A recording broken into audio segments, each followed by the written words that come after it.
Hello, everyone, and welcome back to Freely Nourished, the podcast that empowers you to break the cycle of dieting by teaching you to nourish your body well.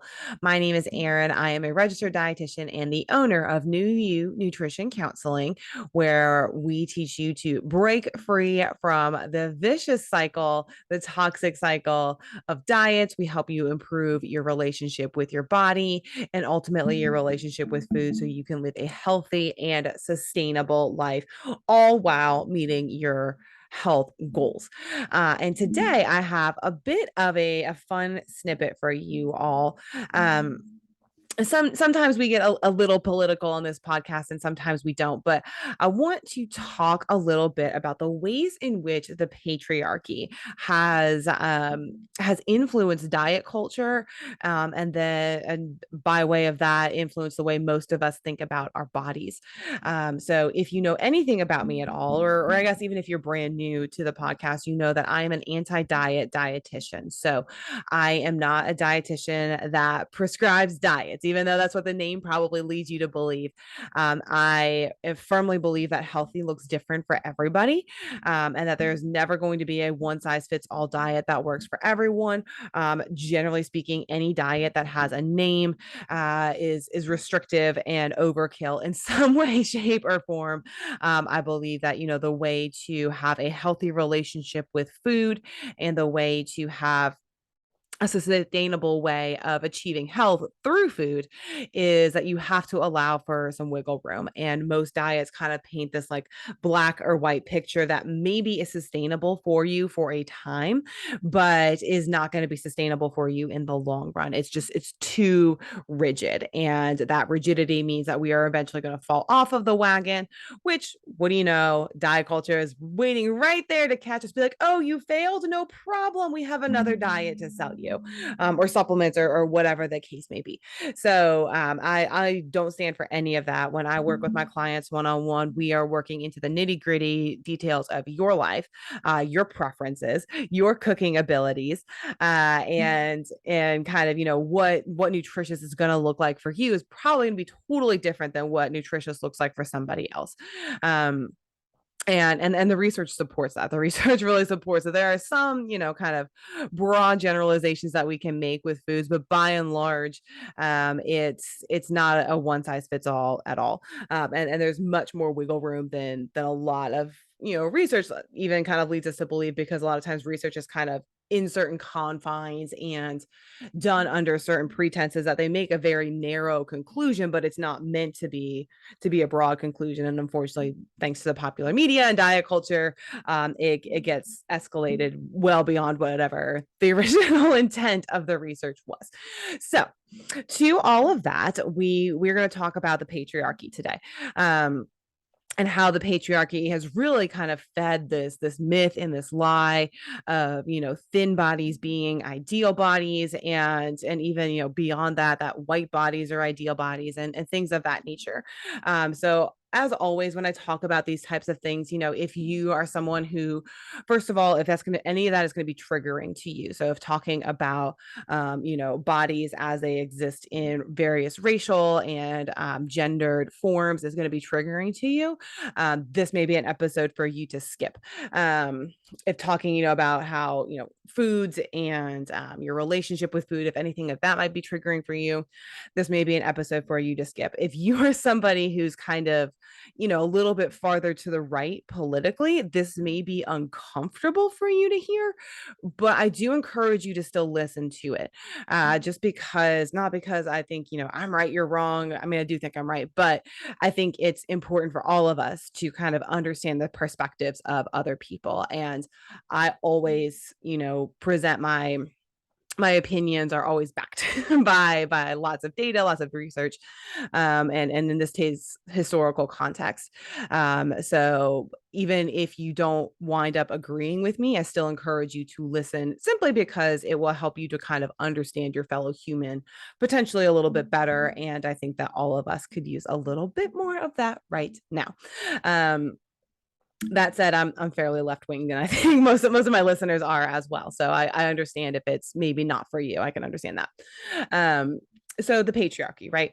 So patriarchy is just defined as a society that is governed in large part by men. And that is, generally speaking, men who identify as men, right? Which again is another huge problem in terms of nomenclature and gendered language and things like that. So what I will say is that I will probably be talking in several gendered terms today, and I want to be clear, just kind of upfront, that I know that gender is a spectrum, right? There's kind of more of like there's female on one side, male on the other side, and regardless of what your biology is, right? Regardless of what your chromosomes look like, gender is a construct. Gender is something that we made up to understand the world around it. There's words, right? Male, female. They are words that we made up. Man, woman, girly, boyish, whatever. All of those are just words that we made up and made up the definitions too, to understand the world around us, to categorize people into two groups. The problem with that is, unfortunately, there's a lot more than two groups. There's a whole spectrum of people, and it's left a lot of people out, and it's also forced a lot of people to identify as one or the other when really their true identity is somewhere in the middle. So I want to be clear that I understand that. And I'm not using gendered language to imply that there are only two genders. I am using gendered language largely to contextualize the historical context of it. So I'm using the gendered language to really to understand kind of what actually happened, kind of how these people identified. But I fully understand that gender is a construct, it's a spectrum. And not everybody falls into one of two categories. I get that. And we will get to a little bit more of how all of this affects either the trans community or non-binary community as well. We'll hold tight for that. That'll be a little bit more towards the end. So anyway, historically, a patriarchy is a society that is governed by men. And historically, people who identify as men, people who are biologically male. And we really can't talk about the patriarchy of the United States anyway without also talking about white supremacy. So white supremacy is kind of the belief that there is a superior race, and that white people are of the superior race. Again, race is a construct. Race is a word. It's various races are other words that we have made up to understand the world around us, right? They are basically ways to categorize people. Of course, there's not, with gender, there's kind of male and female are the two categories. With race, there are things like black, white, Indian, indigenous, I don't know, Latin American, Asian. So those are kind of like your main, like what we think of as races. And, to an extent, yes, okay. there are certain physical characteristics of people who originated from various places. Are they different on a human level? No. It is no different than two white people, one having brown eyes and the other having blue eyes. Like, yes, there are some genetic differences, of course, but by and large, how their bodies function, are not nearly that different. And again, it's a construct. It's something we made up to understand the world around us. It doesn't mean that it's true. And it doesn't mean that the words that we made up are in any way reflective of, who those people are as humans. So again, I want to be very, very clear. But when we talk about historical context, we were governed by men, and those men were largely white men who believed that the white race is superior. And because of that, the colonization happened, right? So we basically went out with our little white selves and basically inserted our way of life on any indigenous or other nation that we came across, right? So this started, when we think about America, it was largely with native indigenous people to America. However, this happened in other places, right? It happened with, England was large in colonizing Australia, South Africa, places like that, so on and so forth. There's been colonization by white people everywhere. There's also a huge religious undertone to all of that. I don't want to get into that too much on this particular episode, just because I feel like that's really deep and kind of a whole episode in and of itself. But there's a large Christian backing to a lot of that as well.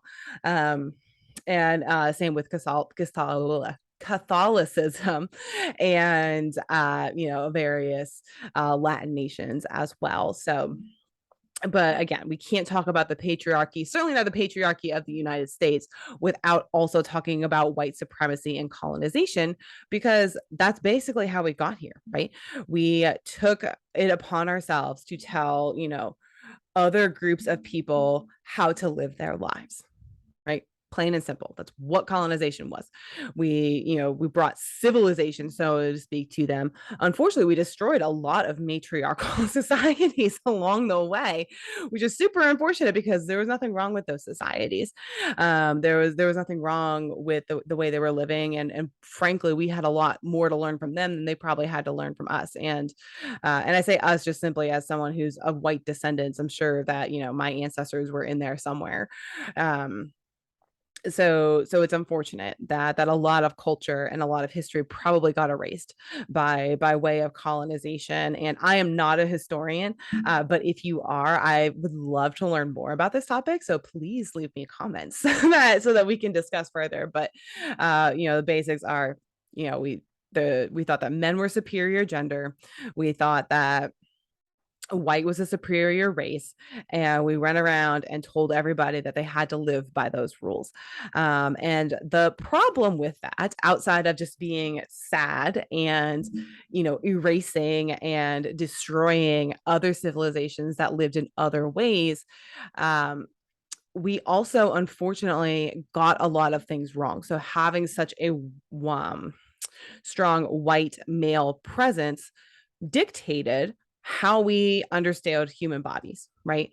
So you think back to centuries ago, who were the doctors, right? Who were the one doing research? Who were the people who were treating people for medical ailments? They were all white men. They were the only ones that could go to college. I don't want to say like the only ones, but it's certainly all men, and largely all white men as well. And I would say, that changed how it changed everything. It changed how we have viewed ourselves. So if you think about our political spectrum today, right, most of us, certainly those of us who are socialized as women, I would imagine just about everybody who identifies with any kind of minority, or just marginalized identity in general, we're so sick and tired of having old white men tell us what to do, and they have been telling us what to do for centuries. And that has really infiltrated just how medical science, for one, has evolved, which is where I'm largely going to focus today. But it's also, of course, affected many other things, social policies, just laws in general, things of that nature. It's affected everything. But where I'm going to focus today is mainly healthcare, just because that's where I do all of my work. So how has this, how have these old white men told, how have they shaped how we understand the human body? Well, one, they were the only ones to do anything with it, to study it, to understand it, for centuries. That's problem number one, right? And with that problem number one, is probably the biggest fallacy of medical history to date, and that is the BMI scale. The BMI scale was, it was developed by a statistician, and he was, I want to say French. I'm not entirely certain. Piaget is what was his name, and it was developed. And if you read the paper, it's very obvious the racist undertones of this paper. So basically, what he took was 100 Aryan white soldiers, who had just come back from war, and like I said, 100 men. They were all men. They were all of Aryan descent. So a very narrow margin of people, a very very specific type of people. And he categorized them by height and weight, and basically came up with this calculation called the body mass index, which is basically just a reference of your body mass divided by your height. And from that, he kind of created this scale. Now keep in mind, this was in the 1830s. This scale did not have the parameters that we have today of like overweight, underweight, obese. None of that was there. He literally just developed a bell curve of averages, and that's all he did. And again, he only had a sample of 100 people, which, if you know anything about statistics, that is like frighteningly small, right? Just terribly, terribly small. Obviously, there were no women. There was no, nobody of any other origin other than these Aryan soldiers. Um, and he said the whole purpose of his paper was to basically say, okay, on average, this is kind of the BMI that we see in these Aryan soldiers. So he basically took each individual soldier's BMI and averaged it. And what he was trying to do is make the argument that these soldiers are in some way healthier than slaves, right? So the slaves at that point were Black, or African American, of African descent. I'm sorry, not African American. They were of African descent. They were European slaves. Some of them may have been of Egyptian descent, but regardless, that's kind of the general, and he was trying to make the argument that Aryans are a superior race, all of the eugenic things that we know of, right? He never got that far. So he never got to the point of basically what he was going to do then is take, slaves, compare their BMI, and basically kind of try to make an argument that the Aryans were superior because of this BMI metric. Either that paper has been lost, he died in the middle of the research, or honestly, what a lot of us kind of suspect is that, the slaves were probably emaciated in a lot of ways. So there probably wasn't much difference. And basically he didn't have a leg to stand on, but he did develop this BMI scale. He said, well, we can use this to compare populations, was his whole thing, is that, he even said flat out, like, this is not a metric that we should use to compare or assess individual health. It's meant to compare population to population, again, with the point of proving that Aryans were in some way superior to other races, which again are made up words that we use to categorize the world around us. Truly, between Aryan people and African people, there's not enough of a difference to guide health. We know that now, but we didn't in 1830, whatever it was, when he created it. So somehow that BMI scale is now on every single medical chart 200 years later, used to assess individual health. One of the greatest books that I read, kind of as I was getting into this anti-diet field, is a book called Anti-Diet, and it's by Christy Harris, and I'll tag it in the comments below. But it basically it does a very nice job of kind of summarizing the history of the BMI scale and kind of how basically how it evolves, right? Like how it evolves from the 1830s, population comparison point to an individual metric used to assess health. And sadly, a lot of that has to do with the diet industry. So kind of, again, old white men decided that plumper bodies are less desirable. So therefore, let's make a reason why they're less desirable with this BMI thing. And if they're way more, their BMI is going to be higher. So like that's a metric we can use. But like it's not just using their weight; it's using like their weight compared to their height. So you're averaging it per person. So that sounds better. So let's do that. And I know it sounds kind of like ridiculous to hear me say this, but like this is how it evolves. Like it really isn't any more complicated than that. There's no, like, nobody has ever redone studies to assess BMI, assess its validity. Nobody's ever done anything to reevaluate, reevaluate kind of like the points of, underweight, overweight, obese, etc. Those came from the bariatric industry. So bariatric surgeons needed a cutoff point for surgery, right? So in order to be able to do weight loss surgery on people. So basically what happened is in the late 90s, they actually shifted. It used to be that if your BMI was over 30, you were overweight. And if it was over 35, you were considered obese. And literally overnight, just based on the decision, again, of old white men, arbitrarily, there really wasn't any data that went into this, any analysis that went into this. They just decided, okay, just kidding. Now, if you're over 25, if your BMI is over 25, you're considered overweight. If your BMI is over 30, you're considered obese. And if you're over 35, you're considered severely obese or morbidly obese, which means that you qualify for weight loss surgery. There was some, they do that sometimes. So they've done that with other things like hypertension or blood pressure is probably the most recent. And they've also changed the criteria in the past for like pre-diabetes versus diabetes, things like that.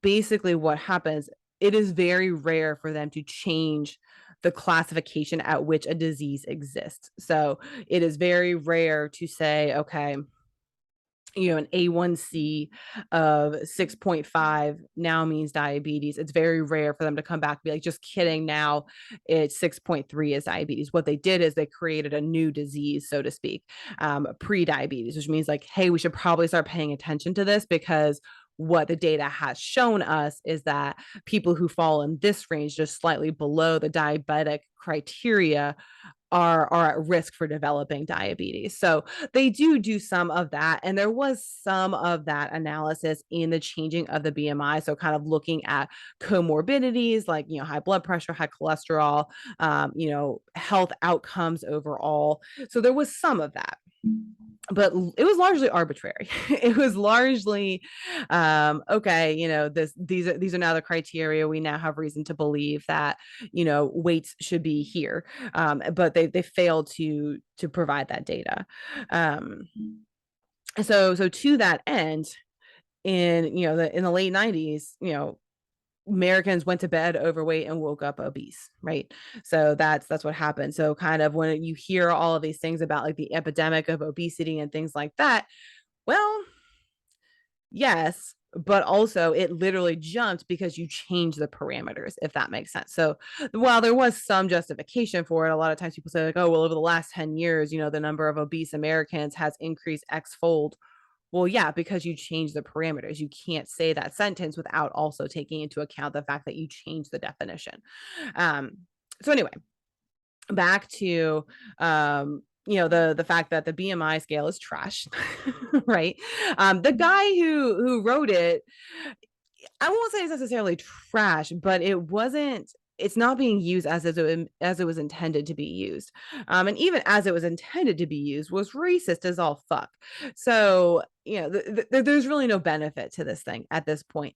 That said, physicians in the early 1900s like held on to that motherfucker tightly and have really, really, ran with it. And pretty much every study that we have done, certainly from like the late 50s on, has, on weight, on, associations between weight and health conditions, all of that is based on the BMI, right? So I think it's important to recognize that if everything is based on the BMI, and the BMI is not an appropriate indicator of individual health, then we really need to rethink just about every medical study we've ever done. And we certainly need to rethink how we are approaching people who have a high BMI in particular, certainly a low BMI as well. But we really need to think again about what that actually means for the health, because again, it's on every medical chart. Everybody, if you can see your own chart, which most people can at this point, it'll flag it and say it's red or like classify you as overweight. And all of that is really meaningless, but it causes a lot of damage because you see that number, you're like, well, overweight, obese, that's bad. Obesity is related to health problems. Like, I don't want to have that. Even if it's just, a vanity thing of like, well, I don't want to be overweight. That doesn't sound good. Um, it's really dangerous and it's a really slippery slope. So I think it's kind of important to contextualize that number is actually meaningless. And overweight, over what weight? Obese, what does that mean? It's again a random term defined by a random number that we made up that doesn't even mean what 90% of people think it means. So again, there's there's no backing on that. But again, we think back to our white supremacist patriarchal fathers of medicine, that's how they treated it. And that's how we've evolved to think about it ever since. A lot of kind of what prompted this, obsession with the BMI was the thin ideal, right? So again, you go back to the kind of the eugenics era of white bodies, thin bodies. Again, this wasn't long after Cliche created the BMI.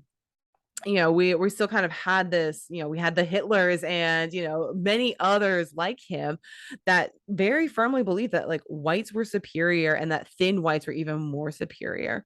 So I think it's important to contextualize a lot of that and how it shaped our view of thin white bodies as the ideal. And as someone who does live in a larger body, I have certainly felt that in all of my socialization growing up. And I would imagine that anyone who lives in a different type of marginalized body, whether that is a queer body, a trans body, a body of a different origin that's non-white, that's going to hit hard, and none of these medical studies represent you. They don't represent me either because there were no women. So it's everything we know is flawed. And nobody wants to talk about it, but that's the reality. Everything we know is flawed, and it is based on the idea that thin white bodies are superior. We have enough evidence to know that that's not true, but what we don't have are sound recommendations on how to actually, how do we define a healthful body? And nobody wants to look at it because we've never looked beyond the BMI, because if we do, we basically have to go back to the beginning and undo everything we think we know. So unfortunately, the diet industry has capitalized on that. So again, if we think about you'll think about the patriarchy, we certainly have to think about capitalism as well. And if you know anything about capitalism, you know that the system is rigged. It is most definitely rigged, and has been for some time. Again, because it evolved from colonization, it was run by white men who basically don't want to share. So anyone who's lived in a marginalized identity that previously was or is currently oppressed, it's much harder to break into that system. And the oppression basically continues on simply because it wasn't a fair start, right? The white dude started way up here, centuries before the rest of us were ever able to get our leg in the door, and they've got a mile head start. That's not fair, but that's capitalism. So they've got generational wealth, and they've got centuries of kind of running this game on their own. And then there's of course all of the microaggressions and things like that, again, that we're not gonna dive into today just because it's too much to talk about. But they're there. So even if we try to say, well, it's everybody has an equal opportunity today, they really don't. Just because these systems of oppression have been there, and they're so deeply rooted in the way the business evolves. Any business, it doesn't matter what business it is. So again, to that end, in comes the diet industry of like, look, a lot of people that feel really shitty about themselves because of this silly number that doesn't mean anything. Let's sell them stuff, right? And they lurk on, or latch on rather, to you, because it's like, well, obviously the thin white body is ideal, right? So how do you get a thin white body? Well, let me show you. Let me sell you all of these products. Let me sell you these supplements. Let me sell you this diet. Let me sell you these products. Even things like prescribed weight loss medication or bariatric surgery, again, based on the idea that the thin body is certainly preferable. Obviously, if you don't live in a white body, that makes it hard to to change that, but you can at least try to make it thinner. That's kind of the lie that diet culture is telling you.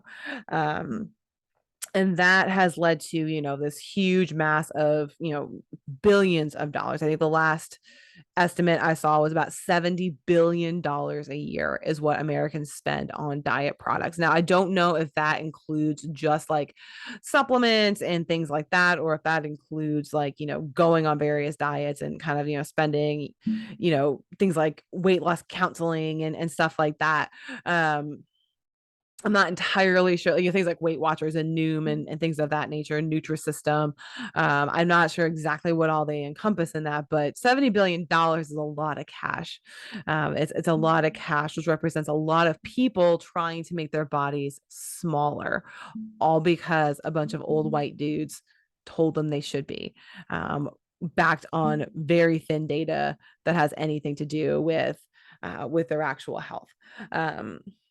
And again, we've never redefined it, so it's not particularly helpful.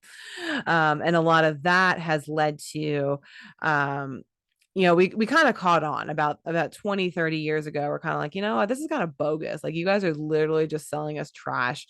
And it's, we're not flying for it. So they've kind of rebranded the diet industry to be things like healthism and nutritionism, is basically kind of a rebranding of, okay, well, rather than selling you a thin white body, what we're going to sell you is these ultra healthy foods, these superfoods. We're going to sell you, certain nutrients that can be found either as extracts or certain foods, again, based on very thin research, right? I hear a lot of people that take things like cinnamon to help with diabetes. No significant clinical data to support the idea that a cinnamon supplement or eating cinnamon has anything to do with diabetes control. None whatsoever. Same goes with turmeric. There's some anti-inflammatory properties of turmeric, but it's not nearly to the extent that it gets published in the media. There's certainly a place for supplements, don't get me wrong, but unless that information is coming from a doctor or some type of medical professional who's actually read the research on it, it's likely very, very thin and very shaky evidence to start with. But again, all of that has just basically replaced things like the Atkins diet, the Jenny Craig's, the Weight Watchers to an extent. Even Weight Watchers tried to rebrand themselves into, this like, oh, well, like, it's free, you just like stick to your points and blah blah blah. Yeah, but if you log in a handful of almonds, which are a totally nutritious snack, they're high in calories, and that's basically all their point system is based on, is just calories. So, and we all know, or maybe we don't know, but let me be the first to tell you, not all calories are created equal. Your body uses different calories in very different ways. So to kind of boil down someone's nutrition plan basically just to calories is selling them way short. And they may be eating a lot of different foods that are less nutritious, but lower in calories, just because they want to stay below their point value. So again, healthism, nutritionism, kind of this idea that, certain nutrients or certain foods are healthier than others. Are there nutritional differences? Yeah, of course there are, but it is not black and white at all. There are many, many shades of gray, but unfortunately, because we are all chasing that thin white ideal, we're blinded to it.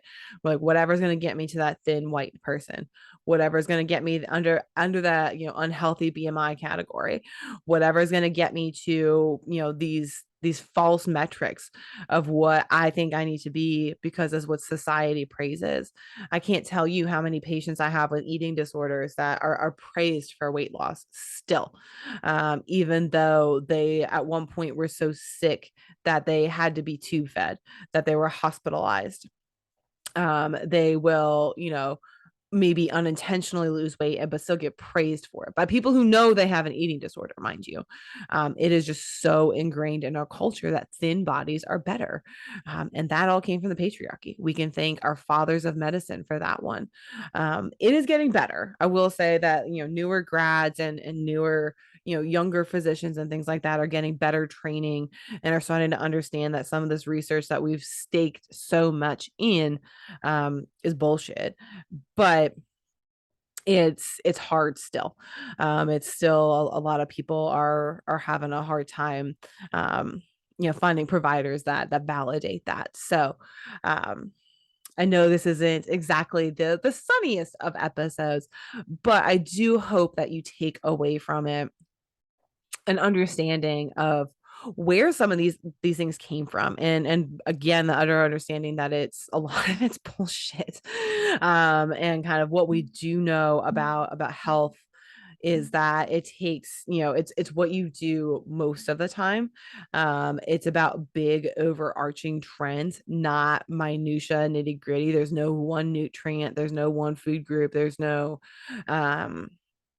one, supplement that you can either take or avoid that's going to guarantee your health. A lot of it is probably out of your control, but unfortunately we don't even know enough to say that, just because we haven't re-examined it. We need to go back and open up the books and redo everything we've ever done that had to do with BMI, and take a good hard look at it, because it's trash. But I think it's important to at least acknowledge that. So certainly if you were someone, particularly if you live in a larger body, and it's hard to live in a larger body, and we didn't talk a whole lot about how society treats people in larger bodies, but if you even think about structural things like the size of bus seats or airplane seats, or the size and shape of cars, average sizes of clothing that are carried in stores, sizing of booths in restaurants, all of those kind of assume a certain level of body size and a certain level of thinness, I should say, and also a certain level of ableism. Anybody who's had to live life on crutches or in a wheelchair can tell you just how hard the world really is to navigate without able-bodied legs. So I think we live in a society that just kind of praises bodies that function well based on definitions defined by the patriarchy, and haven't really taken another look at it since. So I think it's time to. So with that, I will leave you with some reading. So I mentioned Anti-Diet by Christy Harrison is a wonderful book. Another one is Your Body is Not an Apology. And if you really want to get into kind of the racial origins of fat phobia, shoot, what is the name of the book? I think it's called Fearing the Black Body, and there's a subtitle that's the racial origins of fat phobia. Excellent reads. I will link them all below. And yeah, I hope you get something out them. I hope you feel validated, at least understanding that the way society thus far has defined health has been a very narrow, very white, very patriarchal definition. And we didn't get into this a whole lot, but kind of why there's so many things unknown about women's reproductive health is just because it wasn't a priority to the patriarchy when back in the 1920s, when modern medicine is evolving as it is today. Reproductive health wasn't a concern. Women were second-class citizens. We didn't matter. Who cares if we died during childbirth? Who cares if we were uncomfortable during our periods? Who cares if our hair was falling out of our heads and growing on our chin? Who cares if we were gaining weight and we couldn't explain why? Who cares? Who cares? We were women. If we weren't bearing children, then we weren't useful to the society anyway. So let us kind of go on our way and die. Same with, able-bodied versus, I don't like the term disabled bodies, but like different abilities of able, immobile bodies and things like that. If you couldn't produce something, if you weren't valuable to capitalism, you weren't valuable as a human. Plain and simple. Let you die out. Darwinism take its course. And it's sad because a lot of how we treat different people today has evolved from that. So I leave you with that. I know, again, it is not sunny, but it is where we are. And I think it's at least important to understand that that's where we are, where it has come from. And I welcome any feedback. I will list, of course, the 3 books that I suggested, but if you have others that you suggest, or even like podcasts or other resources that you want to share, please do so in the comments. And I will see you all next time.